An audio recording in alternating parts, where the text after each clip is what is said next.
Coronavirus, malgré les luttes intestines, la Belgique montre ses muscles pour l'intérêt général, revue de presse. Les éditorialistes francophones belges saluaient vendredi matin les mesures fortes, prises dans la douleur, et malgré les luttes intestines jeudi, par les autorités d'un pays en crise institutionnelle. Ils en appellent plus que jamais à l'union, à la solidarité et au civisme, au-delà des niveaux de pouvoir, pour faire face à la crise sanitaire du Covid-19. Dans ce pays, l'union ne fait plus vraiment la force. Mais cette fois, la force, majeure, doit faire l'union, écrit Paul Gérard dans l'Écho. Cette crise peut être un point de bascule, ce coup de pied au cul, dont manifestement nous avons besoin pour nous projeter dans l'avenir, non plus à reculons mais avec ambition, invite-t-il. Mais pour cela, il nous faut des femmes et des hommes d'État, qui acceptent de dépasser leurs intérêts propres, pour faire gagner l'intérêt général. Le sens des priorités et des responsabilités s'impose. Maintenant, martèle l'éditorialiste. Pour Francis Van de Westin, la Libre, il faudra en effet en Belgique, jusqu'à la fin de l'épidémie, une unité de commandement fédéral, afin que la population comprenne les instructions progressives et les respecte de la même manière sur l'ensemble du territoire. On en est loin, constate-t-il.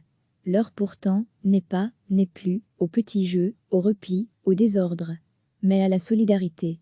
Une disposition difficile à adopter par les responsables politiques d'un pays bien trop compliqué, regrette l'auteur. Demetrios Scagliola, Sud Presse, décrit en effet l'image terrible de sept chaises vides qui ont attendu pendant très longtemps que nos différents niveaux de pouvoir finissent par trouver un consensus. Un moment qui, selon lui, résumait cruellement la grande déprime institutionnelle qui paralyse notre pays depuis des mois. Notant la prudence, parfois dans la confusion, des gouvernants depuis plusieurs semaines, pour ne pas semer la panique, Demetrios Scagliola apprécie toutefois des mesures fortes, arrivées dans la douleur. Dans la dernière heure, Alexis Carantoni note aussi que les autorités ont dans un premier temps manqué de souffle, d'organisation et de prévoyance, noyés dans la lasagne de nos niveaux de pouvoir au cœur d'une crise sanitaire sans date de péremption connue. Nous avons sous-gouverné, nous avons mal prévu, juge-t-il, condamnant l'impréparation de notre système décisionnel, sa surdité aux alertes lancées par les experts du monde médical, le peuple belge ne les oubliera pas. Il reconnaît toutefois un réveil, particulièrement dur, jeudi, nos autorités ont montré les muscles. Pour Benjamin Herman dans l'avenir, il nous appartient à présent d'être solidaires, de respecter ces mesures dans la sérénité et de faire preuve de civisme pour collectivement venir à bout de ce coronavirus. Peut-être se souviendra-t-on alors d'une société belge qui, malgré ses luttes intestines, aura été à la hauteur en ce moment critique, pointe l'éditorialiste. Christophe Berti, en première page du Soir, admet que le coronavirus nous contraint à un exercice sanitaire et démocratique sans précédent. Soyons à la hauteur, plaide-t-il. Recevez chaque matin l'essentiel de l'actualité.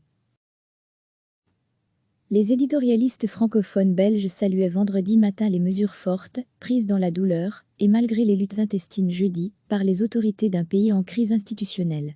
Ils en appellent plus que jamais à l'union, à la solidarité et au civisme, au-delà des niveaux de pouvoir, pour faire face à la crise sanitaire du Covid-19.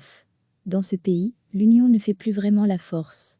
Mais cette fois, la force, majeure, doit faire l'union, écrit Paul Gérard dans l'Écho. Cette crise peut être un point de bascule, ce coup de pied au cul, dont manifestement nous avons besoin pour nous projeter dans l'avenir, non plus à reculons mais avec ambition, invite-t-il. Mais pour cela, il nous faut des femmes et des hommes d'État, qui acceptent de dépasser leurs intérêts propres, pour faire gagner l'intérêt général. Le sens des priorités et des responsabilités s'impose. Maintenant, martèle l'éditorialiste. Pour Francis Van de Westin, la Libre, il faudra en effet en Belgique, jusqu'à la fin de l'épidémie, une unité de commandement fédéral, afin que la population comprenne les instructions progressives et les respecte de la même manière sur l'ensemble du territoire. On en est loin, constate-t-il. L'heure pourtant n'est plus, au petit jeu, au repli, au désordre, mais à la solidarité. Une disposition difficile à adopter par les responsables politiques d'un pays bien trop compliqué, regrette l'auteur.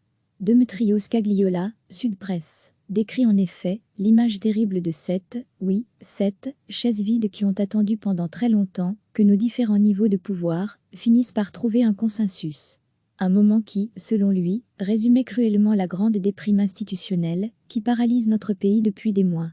Notant la prudence, parfois dans la confusion, des gouvernants depuis plusieurs semaines, pour ne pas semer la panique, Demetrios Scagliola apprécie toutefois des mesures fortes, arrivées dans la douleur. Dans la dernière heure, Alexis Carantoni note aussi que les autorités ont dans un premier temps manqué de souffle, d'organisation et de prévoyance, noyés dans la lasagne de nos niveaux de pouvoir au cœur d'une crise sanitaire sans date de péremption connue. Nous avons sous-gouverné, nous avons mal prévu, juge-t-il, condamnant l'impréparation de notre système décisionnel, sa surdité aux alertes lancées par les experts du monde médical, le peuple belge ne les oubliera pas. Il reconnaît toutefois un réveil, particulièrement dur, jeudi, nos autorités ont montré les muscles.